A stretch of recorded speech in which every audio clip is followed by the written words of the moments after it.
झाली वस्ती दाटी वाटीन मणकी गडबू लागे कुंभार शेजारी बसले का सारे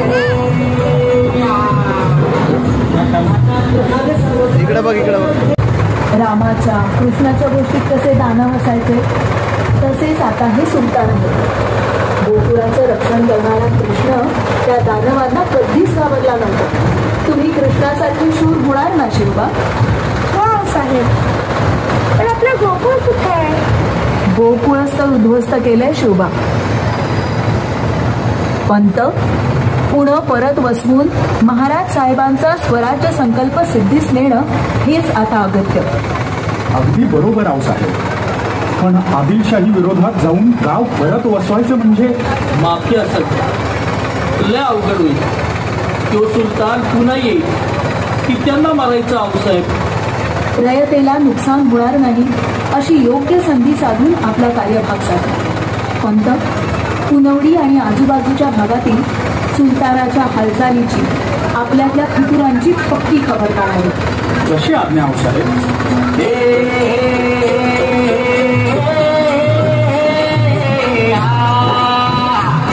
कुमारवेची चदारावर आले मेने अंघोडे सारे झाडपान गेली त्याच पुणे गेले जनावर बिचकुले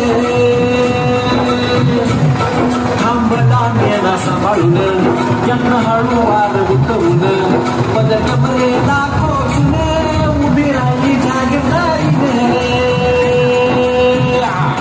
जोर लावी दोन्ही हातानं तिचं रूप पाहिलं गावानं आई भवानीच्या नावाने टाकली गुलामगिरी उघडणे आई भवानीच्या नावाने टाकली गुलामगिरी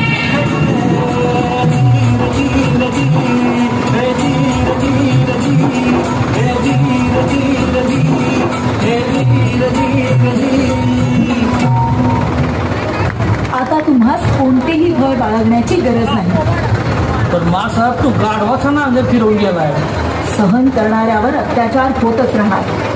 पुण्यावर परत सुलतानी वरवंटे फिरू द्यायचे नाही.